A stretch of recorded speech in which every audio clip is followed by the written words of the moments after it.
करने के लिए आरजेडी ने मुसलमानों के लिए क्या किया? ये अडवाणी जी का रथ रोका है, तो अडवाणी जी के रथ रोकने से किसी मुसलमान को भोजन मिलता है क्या? ऐसे कुछ ट्वीट कर दीजिएगा, टीम रखे हुए हैं, वो ट्वीट मार दिए भोरे भोरे। जिनके पिता के राज्य में इस देश प्रदेश की जनता ने 15 साल तक राज्य पाट दिया और जिनके राज्य में 118 नरसंहार हुए, अब इनको कोई काम ही नहीं है बैठ के बुलेटिन जारी करना है, तो क्या करें? नमस्कार, मेरा नाम आलोक है। आप लाइव स्टीज देख रहे हैं। बिहार में लगातार आपराधिक घटनाएं बढ़ रही हैं। अब ऐसे में नेता प्रतिपक्ष तेजस्वी यादव जहां सत्ता पक्ष पर निशान साध रहे हैं, ये कह रहे हैं कि सत्ता संरक्षित अपराधी जो हैं वो बिहार में खुलेआम घूम रहे हैं, लोग असुरक्षित महसूस कर रहे हैं, बिहार की कानून व्यवस्था जो है वो बिगड़ती जा रही है। ऐसे में अब बिहार सरकार के मंत्री अशोक चौधरी ने तेजस्वी यादव को करारा जवाब दिया और पूछा कि कौन से सत्ता संरक्षित अपराध की बात कर रहे हैं आप? लालू प्रसाद और 90 के दशक में जो शासनकाल था उसका जिक्र किया है। यही नहीं, ये भी पूछा है कि बिहार के मुसलमानों के लिए क्या कर दिया लालू प्रसाद ने, सिर्फ एक अडवाणी जी का रथ रोकने के अलावा। क्या कुछ कह रहे हैं, जरा सुनिए। नहीं, उस पर तो जांच होगी उस पर, और जो लोग दोषी होंगे उन पर कार्रवाई होगी। किसी के भी रहें, भाई रहें, भदाई रहें, उनसे क्या फर्क पड़ता है? साहब हमारे नीतीश कुमार तो अपने विधायकों को भी नहीं छोड़ते हैं, तो दूसरे के उससे क्या फर्क पड़ता है?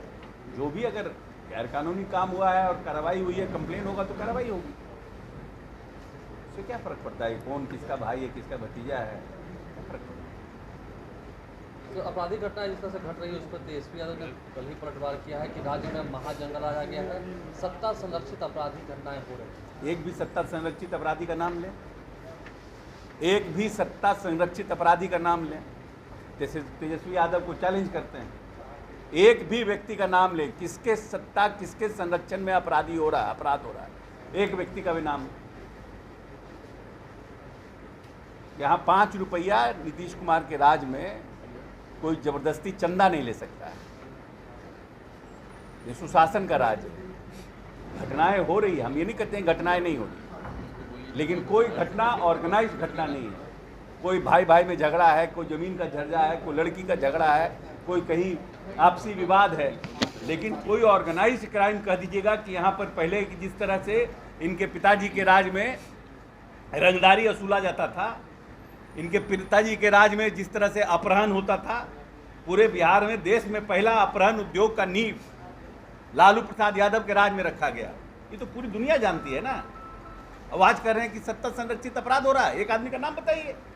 ऐसे कुछ ट्वीट कर दीजिएगा, टीम रखे हुए हैं, वो ट्वीट मार दिए भोरे भोरे, क्योंकि लीडर ऑफ द अपोजिशन है तो अखबार उठा लेता है, मीडिया उठा लेता है, इसका कोई मतलब नहीं है ना भाई। वो जो क्राइम बुलेटिन जारी कर रहे हैं, वही करे ना, क्राइम बुलेटिन कौन जारी कर रहा है?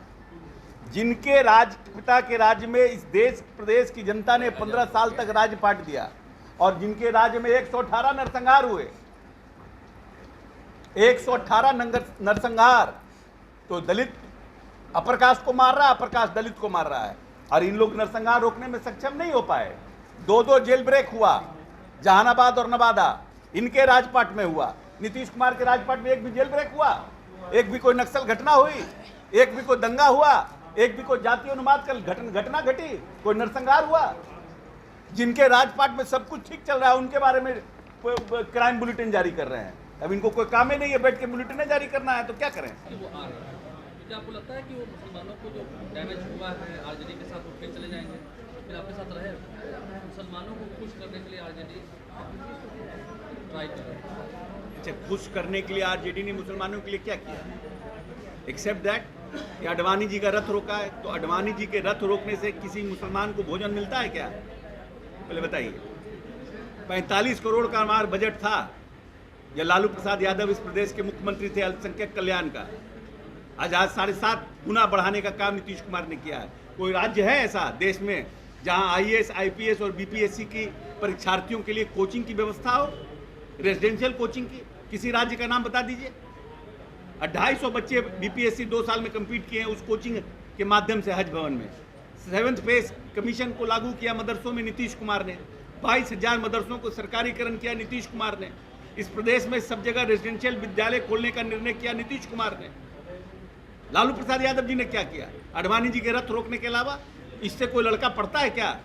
पूरे प्रदेश में सर्वे कराया नीतीश कुमार ने, तारमी मरकज का गठन किया नीतीश कुमार ने। तो जो व्यक्ति काम कर रहा है, जो आदमी कानून बना रहा है, और आपके आने वाली नस्ल और पीढ़ी को पढ़ाना चाहता है, उसके साथ मुसलमान खड़े रहेंगे कि खाली रथ रोकने वाले के साथ खड़ा रहेंगे? प्रशांत किशोर भी कह रहे हैं कि आप लोग को 20 सीट से ज़्यादा आने वाला नहीं चाहिए जिस गठबंधन कौन किसका किसका बात करते हैं सुबह सुबह? तो बिहार सरकार के मंत्री अशोक चौधरी ने क्या कुछ पलटवार किया हमने आपको इस वीडियो में सुनाया है। तेजस्वी यादव से भी गंभीर सवाल पूछे हैं, कड़े सवाल पूछे हैं और पिछली सरकारों पर जो इल्ज़ाम लगा है, जब लालू प्रसाद और राबड़ी देवी मुख्यमंत्री हुआ करते थे बिहार के, उस वक्त बिहार का क्या हाल था उसका भी जिक्र किया। आपने सुना है। हमारे चैनल को सब्सक्राइब कर लें, साथ साथ फेसबुक पेज भी लाइक करें। धन्यवाद।